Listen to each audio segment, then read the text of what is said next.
And first of all, I want to welcome all of you to this meeting. Today is the first time we're all together to start this journey on getting Vancouver designated as a creative district. And if you've looked at the pre-app, you will agree that it is a huge project. It's going to take all of us and a lot of energy. And I look forward to the day when someone asks where I'm from, instead of having to say, Vancouver, Washington, it's not BC, it's across the river from Portland, I can say, or at least have them say, oh, is that the creative district in Southern Washington? Wouldn't that be wonderful? Today, of course, we're honored by representatives from the state, from the city, from the county. They will, if not be here, will be here later. And we also have Annette Roth here from Arts Washington, who will give us a lot more information and answer our questions about state certification of creative districts.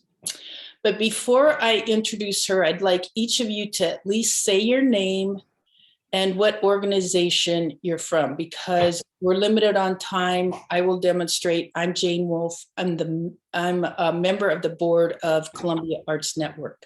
Michelle, would you go next?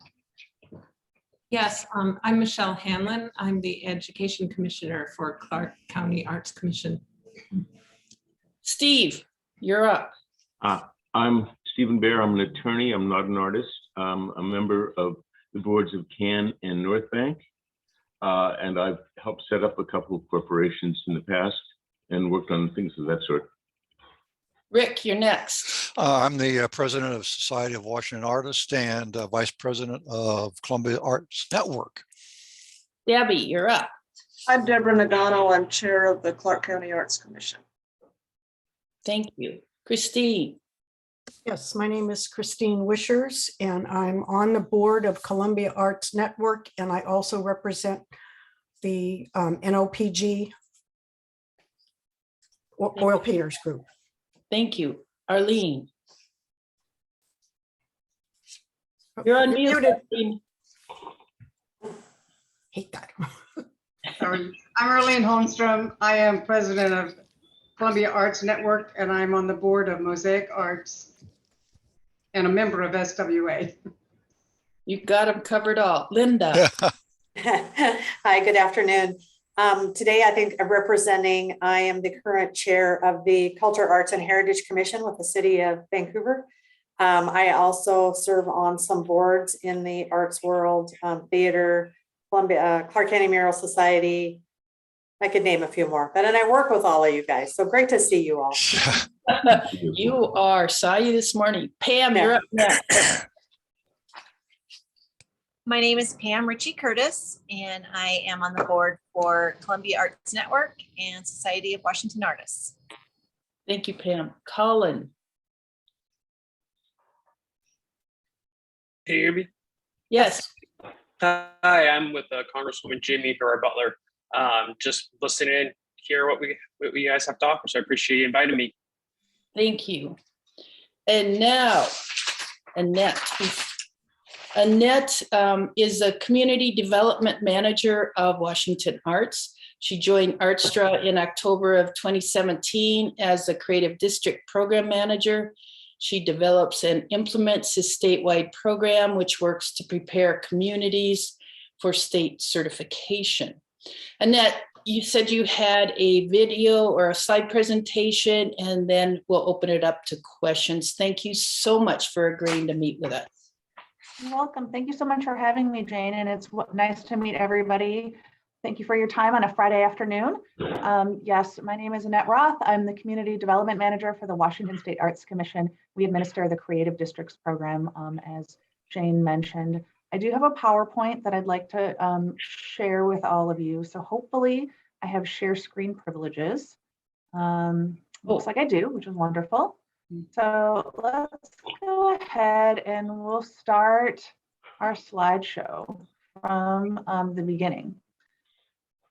So I'm going to give you a basic overview about the Creative Districts program here in Washington State. We have a lot of districts that we're working with across the state, which I have a map that I'm going to show you where districts are located. So we're really excited about this program and about the interest across the state in using arts and culture to grow local economies.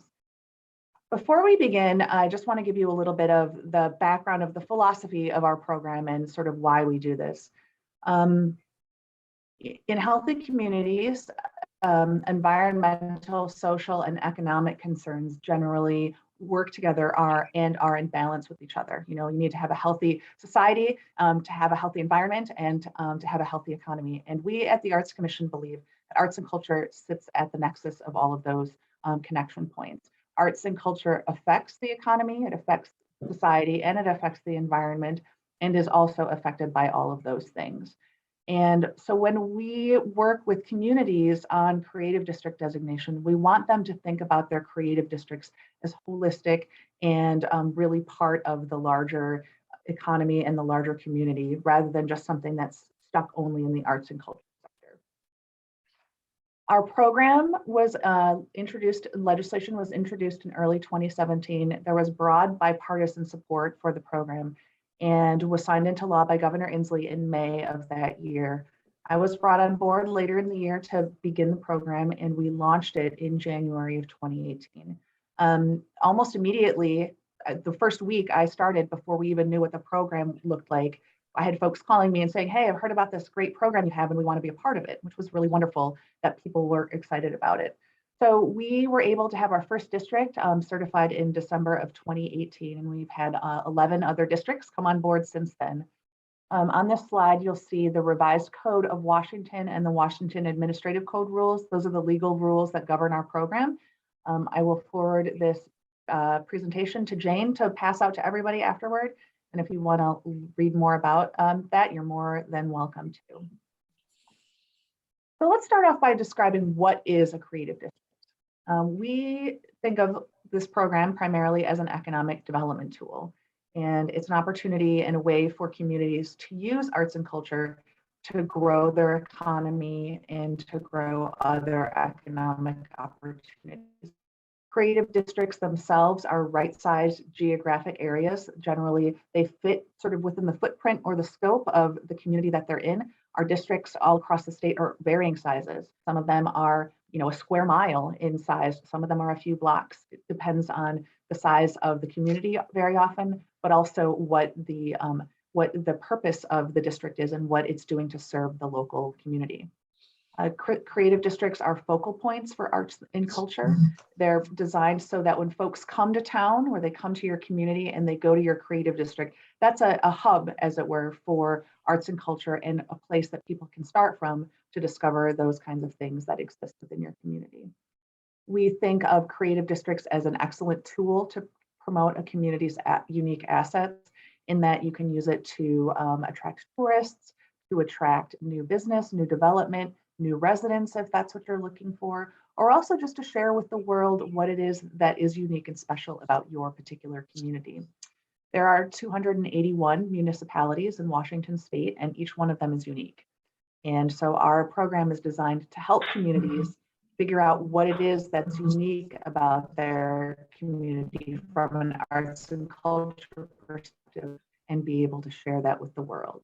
We have a broad definition of what creative means. And so you're going to hear me say creative sector a lot, right? We're going to talk about the creative sector and the creative economy. And that's, it encompasses a number of things. It encompasses things like fine art and painting, theater and photography, but it also includes things like landscape design, graphic design, could be some kind of engineering or architectural work. And sometimes creative districts have things within their districts that are technically outside of the creative sector, but they think are very creative. And so throughout this process, you'll be able to define some of that for yourself. Our program is designed to provide a number of community benefits for communities. Like Jane mentioned before we started, this is somewhat of a vigorous process. There's some work that is involved in becoming a certified creative district, and so we want to make sure that folks get benefits from it. One of the main things that happens is because you become certified by the state, which is in effect the state saying, yes, this is a great community and we sort of believe in its future, it helps communities to create more partnerships. It helps them to be more attractive to funding and granting organizations. Oftentimes, particularly for larger philanthropic or nationally recognized grant programs, they like to see communities have a plan in place for how they're going to work with arts and culture, especially with, when you're looking at creative placemaking. Much of the work that happens in the creative district certification can be used for those particular purposes. We very much encourage entrepreneurship, and as many of you know who are artists are entrepreneurs, whether or not they realize it. Oftentimes they work for themselves, and so we want to be able to provide a support network and a support system so that small businesses and entrepreneurs are able to grow, right? They can either grow their business and become larger or just become more effective at what they do.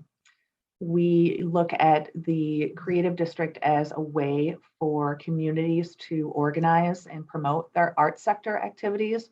Oftentimes what we see in communities is that, a theater will be doing something over here and an art gallery will be doing something over here and the kids theater is doing something here, but they don't really necessarily know what each other is doing.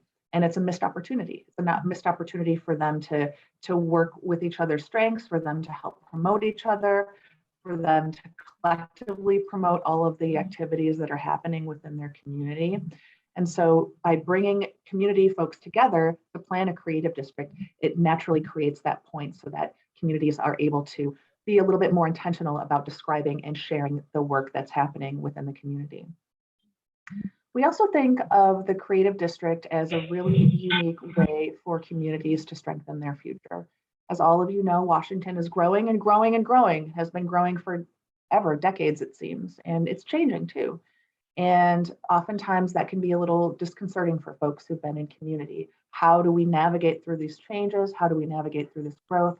How are we able to preserve the things about our community that are unique and special and the reasons why we're here, and also move into the future? By being intentional about planning for your future, the Creative District program allows you to do that, because there is a lot of thinking about who are we now? Where are we going? Where do we want to be in 5 years, 10 years, 20 years from now? And so it's a way for folks to be able to find that through line between the arts and culture history of the community to what's happening right now in the community to what could be possible for the future. Our program is a pretty straightforward process. It's a planning, application, and certification process. We have a set criteria that all districts must demonstrate that they have, but it is customized to each community in that we know that every community is different. So while we have criteria that's universal, every district demonstrates that in a slightly different way. And so we work with communities closely, as much or as little as they need, in order to get through the process. Some of the communities that we've worked with are larger cities that have, they've done a lot of grant processes, they have a lot of folks that work, they have an arts and culture department, economic development department, they might have really strong partnerships with their downtown association. And so they might not need as much support in getting an initiative like this off the ground. Other communities that we work with have 900 people and they have a part-time mayor and maybe 3 staff members at the city, no nonprofit organizations necessarily, but they have a lot of great stuff going on. And so we work with them as well. Our process is designed to ensure that the engagement with the community as the creative district is developed is authentic, it's diverse, it represents what is actually happening in the community, and that all folks within the community have an opportunity to sit at the table to participate in creating the district now, and then also developing it for the future. That's something that's extremely important to us as a state agency, that the districts are diverse and authentic. This map right here is a map of all of the communities that we're working with in various capacities. So it's color coded. There are a lot of communities on here, over 24. We currently have 11 certified creative districts, and they are, I'm not going to read them in chronological order, but it's Port Townsend, Langley, Edmonds, Rainier Valley, which is in Seattle, Issaquah, Bainbridge Island, Olympia, Tenino, Twist, Chewelah, and Kennewick. There's a creative district in downtown Kennewick. Moses Lake is in the pre-certification stage, which means that they recently submitted an application to us, and we'll have an application panel for them relatively soon. And then we have a few other districts that are in that active stage planning where they're actively working on their application. We've had lots of conversations with them. We've had our walkthroughs of the community and done a fair amount of work with them. We're not quite ready to submit their application, but will be relatively soon. And then we have a lot of other districts that are sort of in the earlier stages. Some of them were working on creative district designation before COVID happened, and they've sort of put that on hold. Others have been working on it, but maybe they're having some challenges with partnerships and those kinds of things. And so it's going a little bit slower than it happened for other folks, and that's okay. So for us, we believe that creative districts should come to the table when they're ready. So, and because of that, we have a rolling application process. It's open all the time. When districts are ready to apply, they can apply. They're not competing necessarily against any other district like you would in a traditional grant, program, because that's not the purpose of this program. We don't want communities to feel like they're competing against other communities. We want them to discover and develop their unique strengths and talents and what makes them special, and then be able to share that with the world. So this has been fantastic. I have driven thousands of miles across Washington state over, well, not for the past couple of years because of COVID, but since the beginning of the program. And I've, visited just about every single one of these communities, sometimes multiple times. So it's really incredible for me to be able to see the breadth and depth of the arts and culture activities that we have in communities all across the state. I'm really lucky that I have that opportunity. Our agency is very intentional about how we support communities. We provide a lot of resources and guidance to them. Many of you have probably looked at our website already, and you saw that we have a community readiness toolkit page where we actually have a workbook called the Community Readiness Toolkit that districts use as a planning guide when they go through this process. We provide a lot of other technical assistance and support. I do a lot of one-on-one work with communities, helping them if they need strategic planning support or just answering, general questions and guidance, that sort of thing. We have a very equitable application process. For us as an agency, that's really important. We want to make sure that it's transparent and everybody knows how the process works. They know what they're getting into before they begin, right? And because it takes time, it can take a little bit of time and effort to go through this process. So our application guidelines are already posted on the website, and the questions that are in the application are in the guidelines. And we want to do that because we know this isn't something that will take you 5 minutes to plan, right? And so we want folks to kind of think about where they need to get to in the future as they move through the process. We have a really strong network of people in the creative districts all across the state. We make sure that we can bring them together, that they feel supported, that they can find friends and colleagues in other parts of the state, because we realize that if one creative district can be strong, all of them can be strong, and that we can all be stronger as a state if we work together. And that's really important for us. So we have various opportunities. We have an annual convening that we bring folks together from all the districts. It's been remote for the past couple of years. Hopefully this year, if things go well, we'll be able to do it in person later in the year. I mean, that's still to be determined. We have a rural cohort that we bring the rural communities together for specialized training because their needs are different than the needs of the larger cities. We offer startup grants, and we have capital project grants available, small scale capital project grants for the districts as a way to invest. And they are oftentimes, not big, but they can be impactful projects so that people can see, oh, this district is happening and they're doing really neat things here. We offer a leadership training for folks in creative districts, And we have a partnership with the Washington State Department of Transportation to provide highway signage for creative districts. The WashDOT underwrites 75% of the cost of the installation and fabrication of those signs, and the districts are responsible for the other 25%. The signs can go on freeways, on state highways, and they have a broad suite of packages that folks can choose from. All of it is dependent on space and availability, especially on the freeways. That can be challenging in urban areas, but we've been able to start getting creative districts to have signs installed all over the state. One of the slides previously showed actually the first sign that went up in Washington State, which was in Chewelah. And I think it was about this time last year that it actually went up. So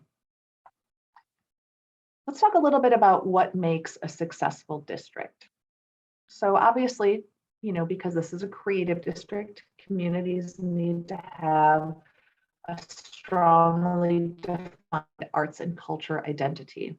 That's really important. But we believe more important than that even is broad community support within the region itself, and then strong organizational partnerships. Because if the folks that are in your community don't know about your district or don't support it or don't care about it, it's going to be really hard to keep things cohesive. Additionally, if the organizational partnerships that are part of this coalition aren't good, or there's a lot of infighting, it can be really challenging to keep things moving forward. So for us, those things are almost more important than making sure that you have a clear identity, which of course is important. You want to make sure that the city or the municipality is cooperating with and or approves this certification. They don't have to be the district administrator necessarily, and often, particularly in larger cities, you don't see the city doing that. For example, in Rainier Valley, the Rainier Valley Creative District is in a neighborhood within the city of Seattle. The city of Seattle does not hold the district designation because then that's kind of thorny politically. It looks like the city's choosing communities in a way, and that's not what they want to do. So there's a local nonprofit that works on behalf of their creative district. Now, in some of the sort of mid-sized cities like Edmonds and Olympia and Issaquah, for example, which all have roughly 50 to 55,000 people, the city holds the designation, and they work in partnership with other organizations, their downtown association, local arts and culture organizations, to work on the creative district. Generally speaking, in smaller communities, nonprofit organizations are the ones that tend to oversee the creative district, not exclusively, but as a general rule, that's kind of how it works. And so beyond the city approval and the partnerships and community support, we like to see communities having a solid plan and a long-term vision for activities and growth. So in the community readiness toolkit, there are a number of activities that help you figure that out and think about visioning. What are your strengths and weaknesses? Where do you want to head? Where do you want to be now and in the future? So when we say solid plan, that refers to a strategic plan, but we're not talking about a 42-page, document necessarily. Our districts, when they submit their strategic plans, they're oftentimes a page of bullet points, honestly. These are the high-level things we want to do in year 1, year 2, year 3, and that sort of thing. We know that things change, right? 2 years ago, 2.5 years ago, nobody knew we would be going through all of the things that we've been going through. And so while we like to see progress in the programs and the work that they're doing, we also recognize that life happens. And so there's opportunities for shifting and making sure that the district goals are helping to move the district forward. So we have 4 basic steps to become a creative district. They're relatively straightforward. We don't think of them as difficult, but they're not necessarily, they're not a snap either. So they do take some time. They take some intentionality and some planning. So the first step is gather. This is kind of where you are right now. So gathering your planning team, talking to folks about this initiative. Does it make sense for us as a community? Do we have the bandwidth and the will, so to speak, to make something like this happen? And if so, then you move on sort of to step 2, which is to begin the planning. And so once you've gathered your planning team and figured out who's kind of in charge of what and how this is going to work, Then you start going through that community readiness toolkit and looking at those different criteria for getting that certification. The planning can take, I mean, we've seen some districts get through the process in 4 months and others have working on it for 2.5 years. So it's very dependent upon how well the group itself can be cohesive and work together. You all know that better than I do because you are in Vancouver and know your community better than I do. And we're there to help folks along the way as they go through the process. So once the planning takes place, then the community submits their formal application, which is online. We have an online submission form. And then after that, once we get the application, we will convene a panel. We have a pool of folks across the state who are in arts and culture, economic development, arts administration, some folks that are on our staff, you know, come together, whoever's available and who's not, to participate in reviewing these applications. Like I mentioned before, applications are not judged against other applications. They're judged solely on their own merit. That said, for some reason, it seems like we've had folks cluster. We have 2 or 3 organizations that will submit applications within, you know, a month or 6 weeks of each other. And so for efficiency's sake, we try to, you know, have the panel, and we might look at a couple of different applications on that same panel date, but the applications themselves are judged on their own merit. I think this is really important for people to understand because, you know, especially if you're from a smaller community, we've seen this with some of the rural communities, they are worried that if they submit an application, you know, and say the city of Olympia submits an application at the same time, that they're not going to look as good, right? Because the city of Olympia has grant writers and those sort of things. That's not necessarily true. So, and then once the application is certified, after it goes through the review process, then we work with the communities to start beginning their application, to begin their creative district. We go through the, you know, through the contract negotiation process for the initial startup grant. We have a sort of an onboarding process, and then the communities begin doing the work that they have laid out in their creative district plan. We have them report annually to us. We keep, you know, contact with them more than just annually, but there's an annual reporting requirement. So at the end of every fiscal year, communities will submit an annual report, just giving us an update on their activities and that sort of thing. So certification will last for 5 years for each district. The certification and the funding are not connected to each other. So our funding is pending, always, you know, making sure that we have legislative approval for the funding. And so we have it and we will disperse it. But if for whatever reason we lost, you know, grant funding, we would still want to continue moving the projects forward. So communities can reapply after the 5 years. That reapplication process or recertification is much simpler than the original process itself. So we do have, you know, provisions for all of those things, and also for decertification should it ever come to that. We hope to never have to do that. And so far we haven't had to yet. And then the next thing to think about are strategies for success. So if you are interested in moving this forward, and if you think that Vancouver can really be part of this program, you want to start by bringing stakeholders together. So obviously you have folks here that are interested, but there's going to be more people that you'll want to at least let them know, you know, they can either be a stakeholder and have an active part in the process, or be a partner and have a less active part in the process. So, you know, you would look at bringing the local economic development council or whoever your economic development agency is to the table. Business, you know, if you have a downtown association or a chamber of commerce, arts and culture organizations, which you have many of them here, arts and culture guilds, local artists and creatives, other kinds of organizations, and what we call sort of signature businesses within a community, right? So something that a community organization or a community that you know, spends a lot of time in the community and is well known. The school district is a great partner, and local community colleges are a great partner. The tribes are excellent partners.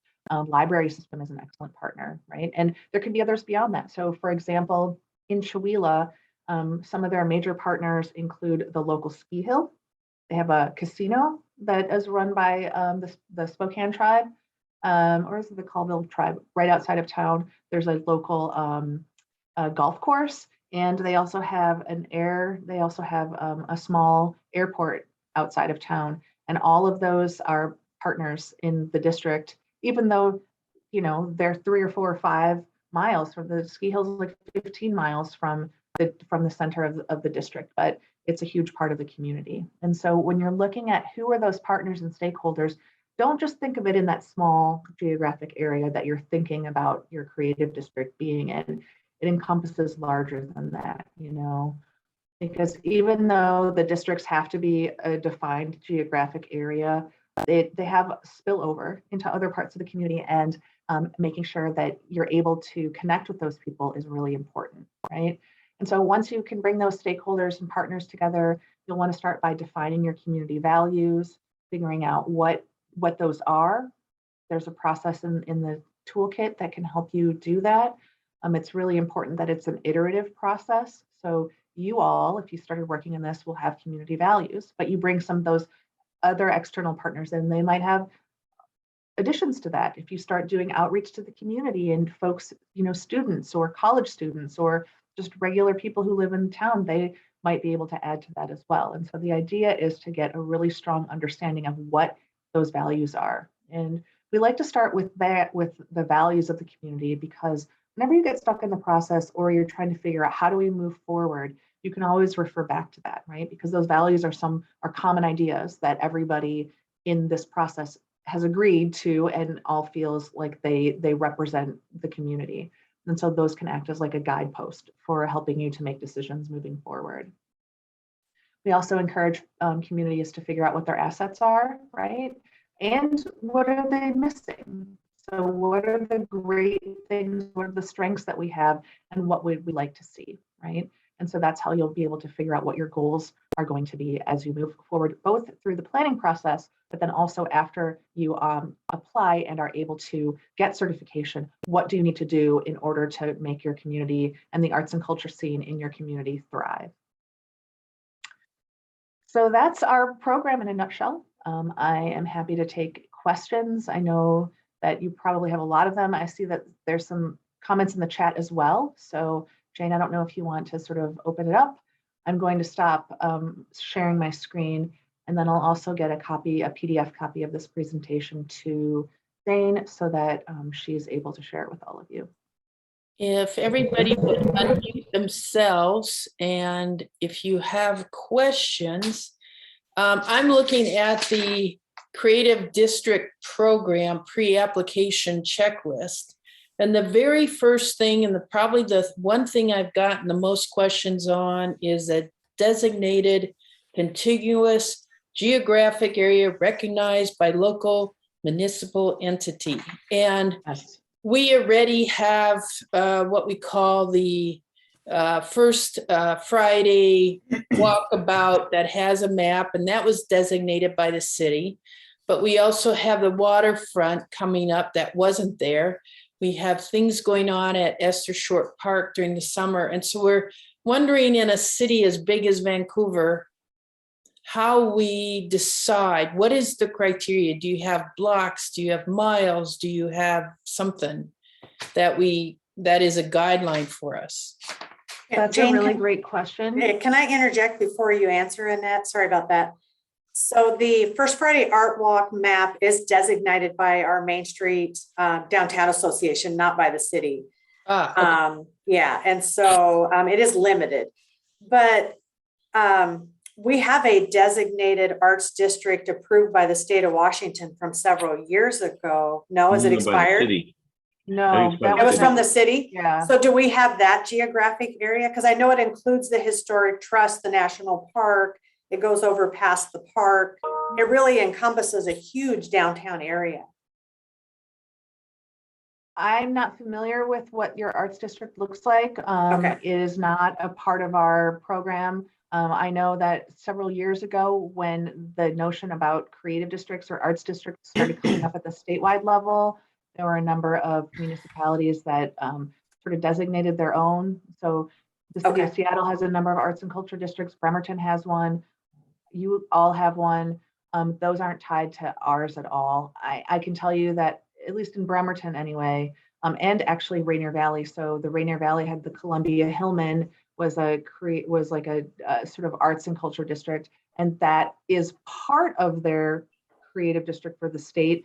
Their city, the Rainier Valley district, is significantly larger than just Columbia Hillman. But to answer your question about geography, it's really subjective, to be honest with you. So each community has to figure out for itself, and we can help provide guidance and support what that's going to look like. Generally speaking, cities that are extremely large, like Seattle, for example, or Tacoma or Spokane, could in theory have 2 or 3 or more districts eventually, right? We've seen that in other states, like in the city of Denver, for example, has 4 creative districts, I believe. Smaller cities, so I'm thinking something like Olympia is 55,000, Edmonds, Issaquah, they're relatively large cities, but not quite so big to really have 2 creative districts. My understanding, Vancouver, the population is 120 something, right?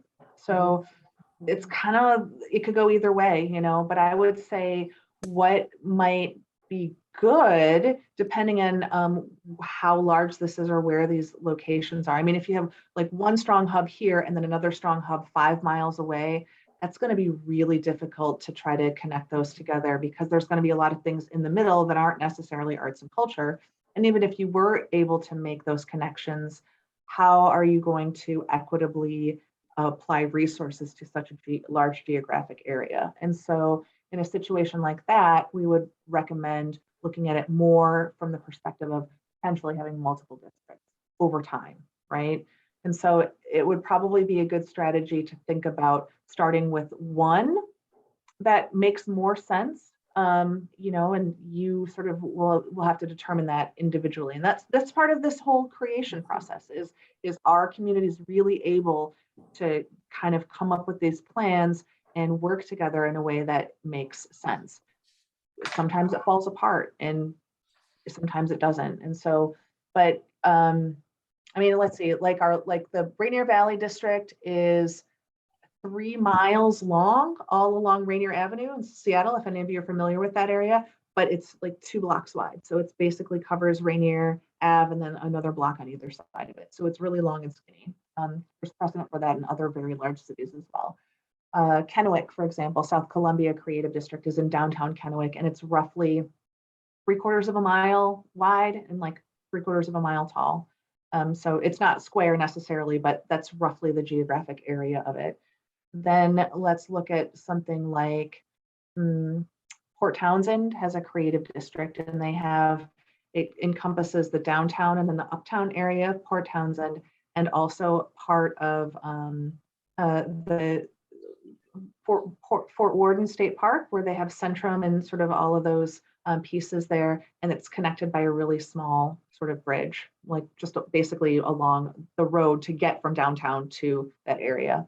One of the challenges is it's written into the law that it has to be a geographically contiguous area. And so that's not something that we can change at this point, or we're not willing to change that at this point, because it does make sense. So ultimately, you'll have to figure out sort of what that looks like for the community. And again, we can help you do that, look at maps. Oftentimes, folks will look at a district on paper, but then when they actually walk the district, which is something that is part of the process, we will come there and we will do a walkthrough of this district with you.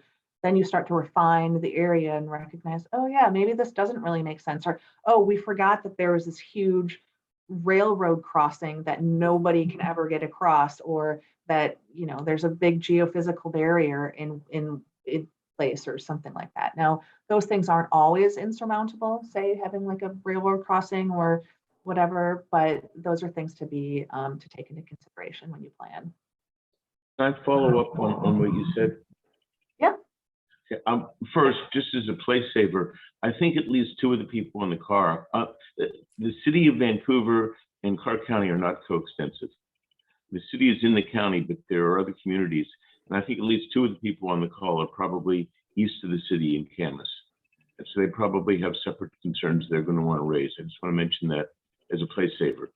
With respect to the city itself, when we talked about this, we came up with maybe 3 potential neighborhoods.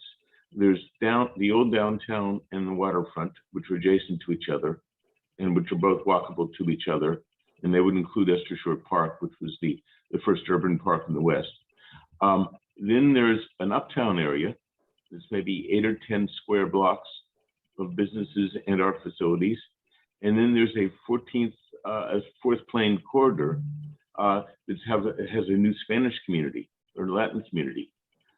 Is there any way to set up a creative district in which you would have 3 equal components inside one structure? Or do you have to create separate competing structures? So again, I mean, in theory you could, but it sounds like geographically speaking, they're going to be really separate from each other. And also one of the things that I want to counsel all of you to think about is, although this group might consider these community areas as potential creative districts, are the people who are in those actual communities on the same page as you, right? I mean, you're talking about a Latino district. I don't see anybody who represents that on this call right now. And so actually, we met with them last night. Okay, great. Well, that's good. So, but making sure that if you're coming up with these plans and ideas for an individual community, that people who are within that community are actively participating in it is going to be extremely important. So I don't know what kind of a geography you're talking about with these areas.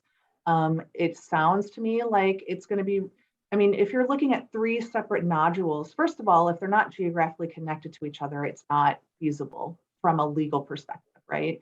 Secondly, if you have these 3 separate areas, how are you going to ensure that they're getting equitable distribution of grant funds, of other kinds of activities? It's going to be really hard to split your focus between those 3 areas. And so in some ways, it might be better to consider, like I said, start with one, and then if there's an opportunity for another one to come, then that one can come at a different time or later, or it can be brought along the process. You could do, co-districts, but they're separate actual districts that I'm one just concerned about pitting one against another. Well, I think that's not what would be the case. I mean, so again, if you're looking at it from that perspective, this is about those individual communities.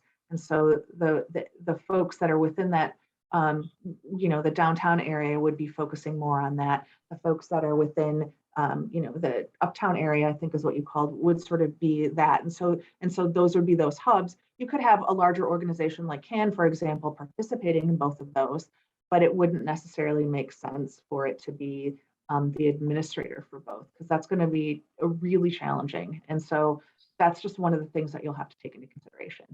Annette, I had another question of, could you give us an example of 1 or 2 primary arts related industries that maybe other cities have used? Because I was a little confused about what a industry was. Sure, absolutely. And then Debbie will take your question right after that. So an arts related industry would be graphic design. It could be pottery, glass blowing, like in Tacoma, for example, there's a number of glass blowing studios, things of that nature. If you had a lot of music schools, for example, or you were known as a hub for, so all of those kinds of things. So look at them instead of just individual organizations, larger groupings of things that you might have within your community. Fiber artists, for example, right? Or there's a community that we were working with that had like this huge quilting thing, and they had all these quilting guilds and had a quilting sort of event every year that they did. So yeah, something like that.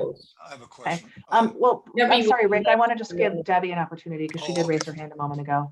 Thank you.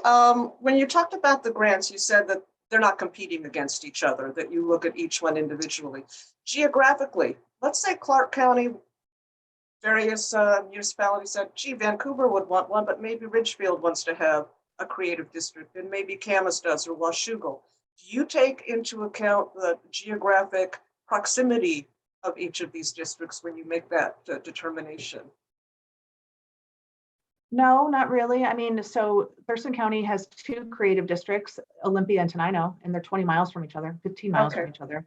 So, and then Centralia is looking to get a creative district, and the Nisqually tribe is looking to get a creative district. So for us, that doesn't, I mean, they're distinct enough districts and distinct enough communities that it's okay. I mean, we're looking at all three of the Tri-Cities. I mean, you know, Kennewick has a creative district, and both Richland and Pasco, sorry, I almost forgot, have been looking at that as well. And so, I mean, the Tri-Cities is a huge 350,000 people, you know, like metro area. That's plenty big for multiple creative districts. Okay, So for us, it doesn't matter. okay, Just thank as you. long as the districts themselves are functional and they can work well and they really have a strong sense of what they are, how they're going to move things forward and can demonstrate that, that's what we look at. Thank you. Sir, Rick, you had a question. Yeah, back to the related industries. With that, the whole thing started a couple of years ago in our effort trying to get a brick and mortar arts facility in Vancouver. That's how this all began.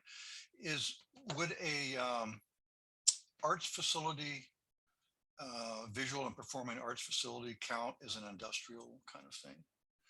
I mean, it would be, it would house studios and workspace and all of that, a gallery, shops, the whole Marianne. That would be almost the center of the arts district. I mean, from a technical perspective, if you're looking at it from a purely definitional perspective, no, but if it's part of an industry that you're growing, then yes, we would consider that. So I think we do, I believe, have on our website lists of what those industries and what the job classifications are. And so you can take a look at what those are. It's pretty comprehensive. And we even have districts that have things outside of anything that is kind of culture, arts and culture related, that is part of their creative sector. So for example, in downtown Olympia, there is a company that makes prosthetic digits, right? Prosthetic hands and arms and fingers and things like that.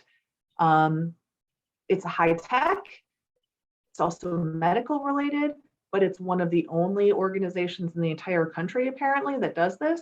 And so from their perspective, that's really unique and special and creative. And at first, I was like, that's kind of an interesting way of approaching it, but it's true, right? And so that's the whole thing, is we want communities to think about, what is it that you have? Nobody else, there's no other city in the entire country, or not at least west of the Mississippi River, that has an organization like that besides Olympia. So what do you have that could be considered unique and creative that might be slightly outside of that traditional scope? Well, going back to that question, then, what if we wanted to build an arts facility? Then it would be a matter, you would not be involved in that. That would be something we'd have to take up with the other government entities that are on board here. Okay. I was just curious about where we should go with that. Yeah, so our capital projects, the grants that we have are for small scale capital projects. They can be used for like in Olympia, they are doing a renovation for the Washington Center for the Performing Arts. They used their grant funding for this project for that project, and that was allowable. So it's a lot of the provisions that we have for this particular program, our capital grants program, are based to a certain degree on building for the arts, but they also encompass things that are outside of buildings, right? They can be in the built environment. So like murals, kiosks, branded signage, those kinds of things. But if you wanted to apply it to a larger program, you could. The grants are only $40,000. So I don't know how far that's going to go on a multi-million-dollar project. Right. So it might be better to use it for something that's a little bit smaller but splashy. People can see it right away. And that's what most of the districts have done with their grants. But that's a great question. Go ahead, Jane. One of the pre-application checklists says that administrative entity has a minimum of 20,000 total annual operating budget. Right now, our Columbia Arts Network just got started, so we don't have that kind of budget. Is that one of the reasons why cities typically tend to lead this, because they have a bigger operating budget? No, and that is just a guideline. It's a guidepost. It's not a hard and fast rule. We put that in there because we want districts to be run by organizations that know how to deal with grant money. They know how to follow certain processes, financial processes. I mean, because we're talking about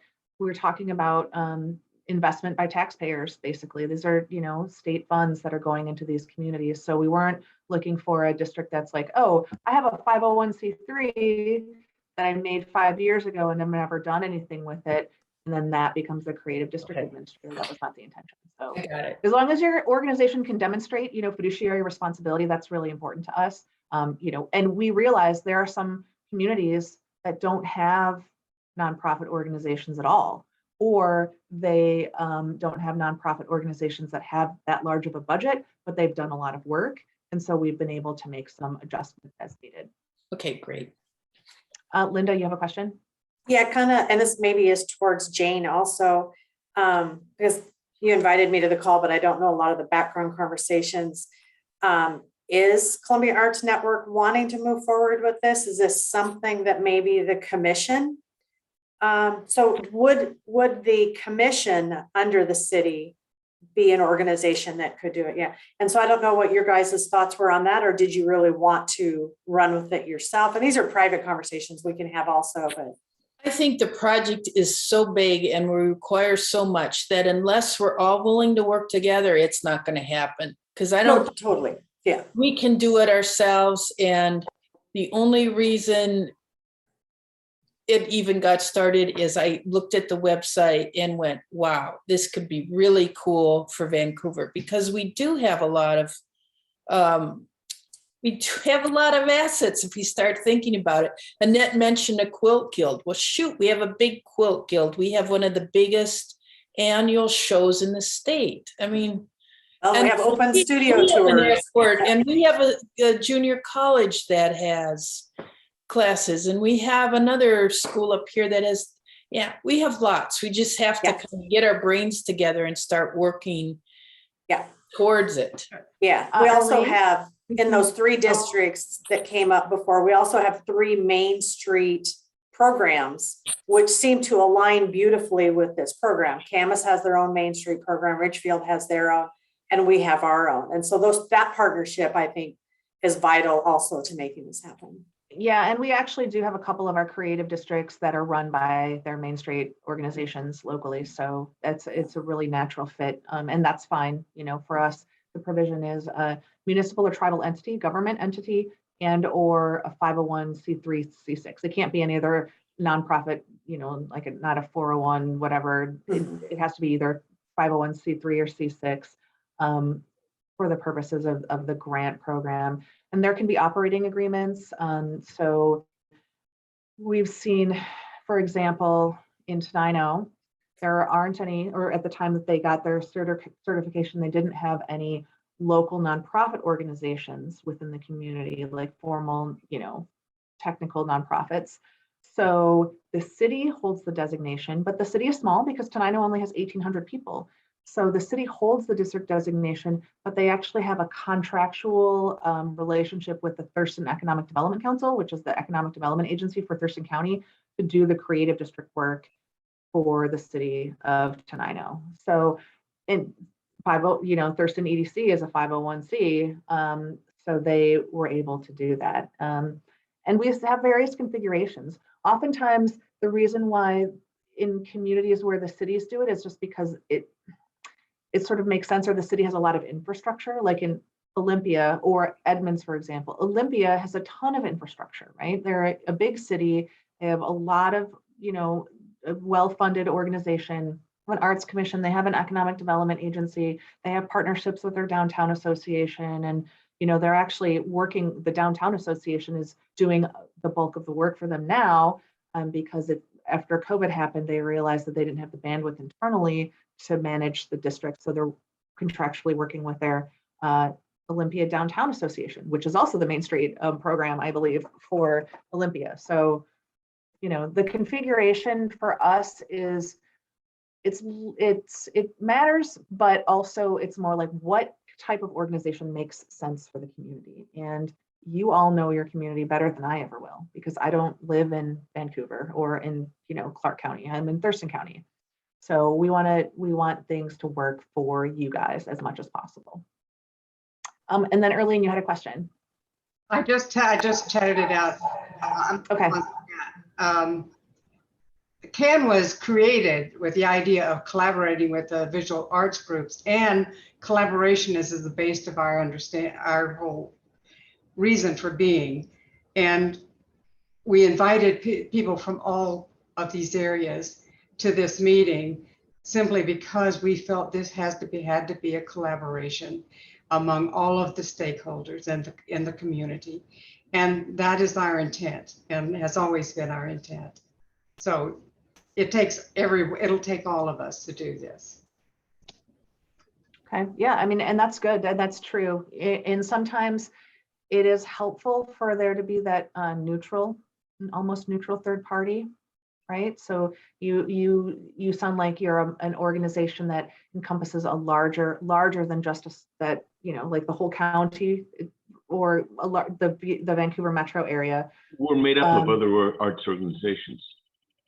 We're an alliance of other organizations. Okay, got it. Okay, that makes sense. And So I should tell you, one over another. right, exactly. And I should tell you that some time ago, there were some folks from Vancouver who had approached me about doing well, this has happened a few times, about doing creative districts in various areas. The Uptown region that you mentioned was one of them. Somebody mentioned sort of that downtown area, but they haven't really gone anywhere. It's been talk, and then some of it is like, okay, how do we move this forward? And I think that there's been some challenges with that. So I would say that what I can do is go back in my email chains and notes and things like that I have, and maybe connect you with some of those folks that I spoke with before. If I can find, I mean, we have That would be terrific. We have retention rules, and some of the emails, if they go back further than 2 years, they're sort of in the, retained by the archives, and it's a little bit more challenging to grab them, but we could certainly try to make those connections. That would be great. Okay. Other questions? One of the questions I had is, in the considerations, it talks about affordable housing and for artists and creatives. Now, Vancouver, well, in my opinion, it has no affordable housing.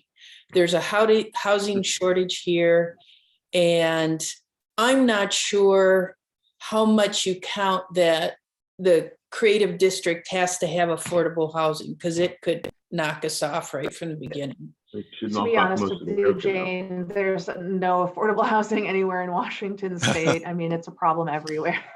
It's a problem everywhere. And so the reason why we talk about affordable housing is, again, that was built into the law. It was built into the legal language of the program. So what they had seen in other communities, not all states, but there are about 14 or 15 states total that have arts or cultural or creative district programs. And in Colorado in particular, one of the things that happened was, once these creative districts started coming up, that there was a lot of gentrification and prices started going through the roof. And so they wanted us to be able to try to help ameliorate that if possible. And so which is really challenging, because there's so many other things that housing affordability is tied to, and it's bigger than just the work that we can do at our agency. That said, some of it isn't even so much about housing as it is affordable workspace or affordable studio space for communities, and so, or maker spaces, for example. And so some of the focus can be more on those kinds of things. Okay, great. Yeah, and so it's been really challenging. I think it was one of those things where it sounds great, and 5 years ago when we were starting the program, we're in a different situation now after COVID. I mean, it's a whole different reality. So we've been trying to work with communities to help them sort of get some of these projects up and running. but we only have a limited amount of ability to do so because we don't offer direct funding for those kinds of projects. That's not And- our Yeah. wheelhouse. That's in other agencies who do that kind of stuff. And we've already started looking for affordable places to have classes and to have workshops and to bring it into the schools. So we've already started that. We've got going on that. Thank you, Rick. Primarily. Excellent. Yeah, Are there we any have, other questions about processes? Yeah, go ahead, Rick. pardon me? Go ahead. I was just bouncing off of Jane when she was saying we're desperately looking for a facility to house visual and performing arts. It's a desert down here, and everybody's coming across the river asking why we don't have an arts facility. There's 190,000 people in Vancouver, and there's over 500,000 in Vancouver. And there's not one arts facility. Pathetic. I don't know, and it's frustrating. So I'm off my soapbox. That's it. Well, I mean, I would say I can understand how frustrating that is, Rick, and I could also say that one of the things that the creative district can do is to help move an initiative like that forward, depending on where it would be and what location.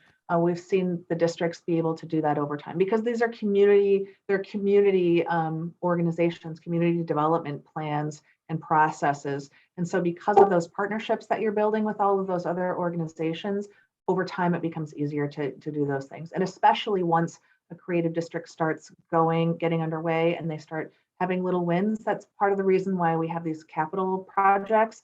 Districts are eligible for them pretty much right away. As soon as, if they once they get certified, they get their startup grant. And then we have a grant process every year, basically, for folks to apply for the capital projects. And so that they can do a project that is visible, and then they start to, show that they can do this, and other community organizations and the larger community starts to see the work that they're doing. And so those successes build upon themselves. So it could be something that, if when you're looking at planning for your community, you have the small wins, right? Small things like, oh, we're going to grow our quilting, our annual quilting show by 10%. That's an achievable goal. We're going to build a 25 million state-of-the-art, arts and culture facility. That's a pretty big, hairy, audacious goal, but it's not outside the realm of possibility. So thinking about it both in the small wins and those larger transformational opportunities is going to be key for your success. We may be able to do that. We have the county, the city, and the state and the feds here. So maybe amongst everybody, we can probably get something off the ground. All it takes is money. Right. Well, and so there is the Building for the Arts program that the Department of Commerce has. That's a grant project that is for capital projects specifically for arts and culture facilities. They operate they have a biennial application process. And so, you have 2 years, every 2 years. They're going to be releasing the next one in a couple months. So it wouldn't be something that you would even think about until next fiscal biennium. But I mean, they offer up to $2 million in grants. So that's a pretty, and it's up to one now, well, not quite yet, but they're working on having provisions so that it's a reimbursable grant, and that the eligible costs, you can get up to 33.33% of your eligible costs in grants from the Department of Commerce with a $2 million cap. So it can be significant depending on what your project is. And it also can be applied for smaller projects too. So it's not just for big, huge organizations. Now I see a couple things in the chat, so I'm going to check that. Okay, so Mariana says our community is growing more multicultural with Hispanic and Islander groups, Aztec, a traditional Mexican dance group, and an Islander large dance group too. That's great to hear, and honestly, that's going to be really important to engage the entire community in the creative district. We want to make sure that people feel that they are represented and can see themselves and can participate. And so that's a major important criteria, for DEI. The DEI portion of the creative district is key. So and being able to engage folks is important. Michelle, you look like you have something to say. Yes, I do. It seems like from the direction the conversation has headed, that a very important component is the city's cultural development, economic development team to get those folks on board. I think that could be really huge.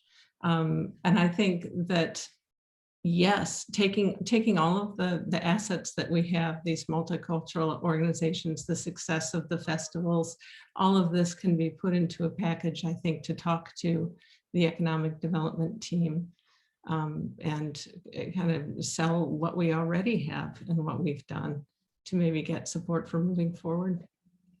That's a great idea. And then Jane, really quickly, I don't know what you were going to say, but if you need support with that, or if you want to bring them to another meeting and have a conversation, I'd be more than happy to join you for that. So I was going to say, Linda, you asked before if CAN was, wanted to hold on to this project. And you also told me you were planning this weekend. You had a strategic planning. I would say if you can get it into your ball, Wick, we will be behind you. We will be supporting you. We don't own it. So jump in with your planning committee and see what you can come up with too. Yeah, I don't think any one entity would own it. I could see one of them is going to take a lead because there's a lot of reporting and stuff like that goes. But then maybe a committee is formed with a collaboration of groups like you and other players. I think where this conversation is also headed, we have to remember that there are other large groups working on some of the same things we're wanting. And so we need to bring them to the table because we don't want to compete against each other also. We don't want 3 performing arts centers within a 20-mile radius that all have art galleries in them. We want one really great one. Yes. But I think that I know of 2 that are being planned right now, and they're not working together at all. So, and then the Arts Commission is also looking at, or we had proposal for using the old library at one time. But that conversation, I think, is going to come up around the table again too. So yeah, I feel like there's a lot of collaboration between groups that needs to go on here. Linda, I really agree with that. And one reason why CAN was formed in the first place is that there is a lot of focus on performing arts in Vancouver, but the visual arts seem to be left behind. And we were trying to get some focus on the visual arts and other arts like the quilting arts and other arts like that in that conversation. And that hasn't happened yet, but yeah, we want to be there. It has, but they might not be reaching out to you, but the latest plans for, I think, the largest one, which is being run by Real Vest here in Vancouver, Paul Christensen, does include visual arts. It does include galleries. It does include space, because I think there's a realization that we can't just have a performing arts studio that has the doors shut 80% of the day. You have to have a facility that has its doors open and you can welcome people all hours of the day, primarily because we're trying to do this to also attract tourism, right? Right, definitely. Linda, I have a question. That was the Performing Arts Center that they were talking about that would go just to south. That was a gallery. They did not include any visual arts facilities in there, just the gallery. They are now. They are now. Because I reached out to them and they've not decided they have not returned my inquiries. Yeah. So I'm just wondering, yeah, it would be good to be put in touch with them. Yeah, absolutely. Yeah. Okay. Okay. Good. We may have solved a problem here today, Annette. Good. That's awesome. Which one? Yeah, it would be good to identify what we mean by visual arts space too. It's not just a gallery, it's space for artists. Studio. So maybe we need to put something together that would describe what our wants and wishes are. That would be good. And I don't think the new facility will include what I would call maker space, but that is what the Culture, Arts, and Heritage is working on with the space, is maker space. I think we need to be involved in that, Linda. Sure. No, absolutely. Okay. Yeah. Okay. Great. All right. I'm going to mute myself. Well, that's good. That's good that you were able to make this connection and start solving some of those questions and concerns. So I'm wondering if anyone else has any questions.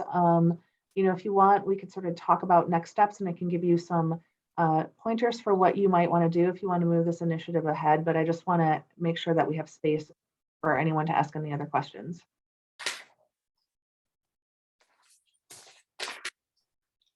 Annette, I have a question. Could we use the current Columbia Arts Network administrative structure and just segue into the Creative Districts program and just work with you through Columbia Arts Network? Are you a 501c3 or C6? Yes, we are. Then, Yeah, you I have some should be able brilliant to. people. Yeah. Okay. Yeah, that should be fine. Oftentimes, I mean, generally speaking, these types of initiatives, these programs always start at the beginning with folks like you who are interested in and passionate about this idea and willing to put in the sweat equity to make it happen, to do the planning and that sort of thing. And over time, folks would transition to, paid staff or whatever the case might be. But yeah, that would be great if you want to start with you as the initial team, and if that continues, that's great. We can certainly do that. So if we were going to talk about next steps, one of the things, or some of the things that I've heard in this conversation have been around, there are other folks in the community that are doing similar work and are in some of these other regions that you mentioned. So the uptown area and downtown, and then the third one, which I, sorry, didn't retain the name, but Waterfront. okay, so, and so connecting with organizations and people that in those communities, reaching out to the school district, the economic development agency, that's going to be really important. I don't know, Linda, if there are other staffers at the city that might need to be part of this, or the city council. Who else would be there? The library is going to be a good resource.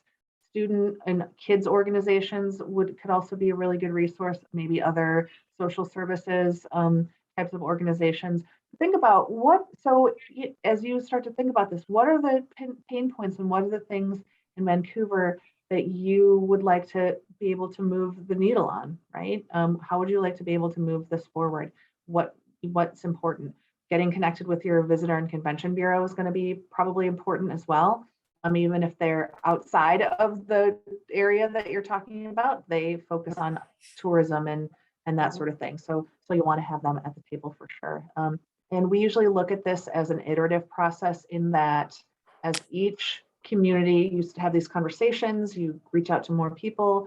Oftentimes I've done these meetings with the same group of people 3 or 4 times in a row, like in the beginning, right? So we have the same presentation, and as you have new people on board, they get to learn this more information. And then it gets to a critical mass where you start to have people who are really involved in moving it forward. I would recommend, even if you're really excited to move this forward, that you do more of that outreach to stakeholders and partners first before you start planning, because it gets really challenging to get halfway through the planning process and then try to bring people on board at that point, because they're not bought into it and they don't feel like they've had an opportunity to participate. So getting folks in the door first and then starting that is going to be a good idea. I think this might be a start. I will send out a link to this video, to this recording, to all of you. And instead of doing it blind copy like I did before, I'll put all of your names in the to thing. So you'll kind of know who is on the list already for our creative community, as I call it. I think there's 24 names on that list, and a lot of them aren't here. But at least it can start us thinking who else should be on this list. And I will keep creating the list as you send me names. And maybe when we get to a point where we have reached a wide range of people, we can have one more meeting and discuss the next steps after that. How does that sound? Yes? I'm on for that. Okay. Yeah. Jane, I think you probably should include Stacy and Sean. I think they were going to join the meeting, but didn't make it. They were on there. The Chamber of Commerce was on there. the head of Visit Vancouver was on there. There's a lot of people on there that aren't here. Okay, If you've already sent my names, they were invited. thanks. Annette, do you ever get down this way into Vancouver very often? Well, not since COVID started. But I do. And one of the things that we do at the agency is we do like to visit the communities. Most of them I visit a couple, 2 or 3 times beforehand, or for communities that are on the eastern side of the state, I might go there for a few days and spend a few days in the community. So I'd be more than happy to come down and meet with you guys. It's not that far of a drive for me. I'm in Olympia, so it's like an hour and a half. So that shouldn't be a problem. Yeah, it felt like there was a big gap in Southwest Washington on that map you showed. There is. There is, but interestingly enough, just I think it was yesterday or possibly the day before, I had a conversation with a woman who was from the Kelso Longview area, and they're looking to do a creative district there as well.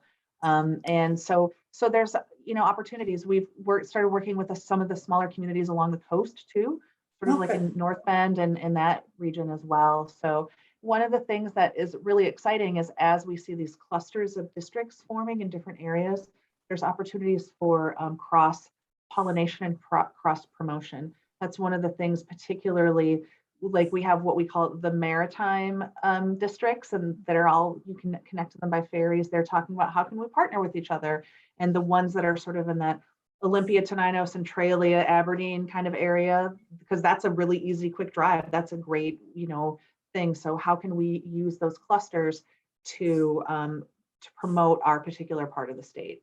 Yeah, I could see Ridgefield, Camas, and Vancouver being really easy to link up, and maybe Battleground too, because there's a whole bunch of Battleground.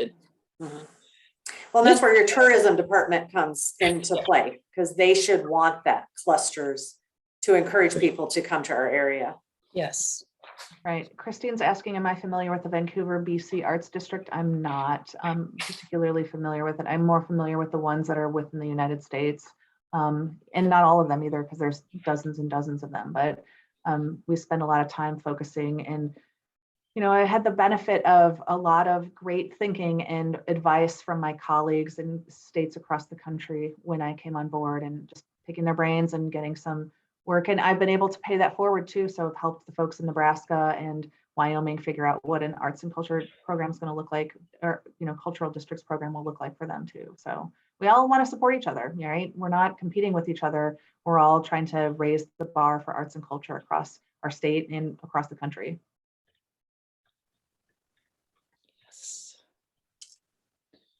This is Colin Swanson with Congresswoman Jamie Herrera Butler. First of all, thanks for the presentation. It was really helpful. And, I know we're at the federal level, so we're more kind of looking at it more than, getting engaging, but we want to be part of the conversation. I think definitely reaching out to the senator offices as well, and even state officials, like keep us all in the loop as you form these plans and how we can be a resource to you. We just want to be there. So look forward to continuing to working with you. But I just wanted to say that just to say that I'm here and happy to help.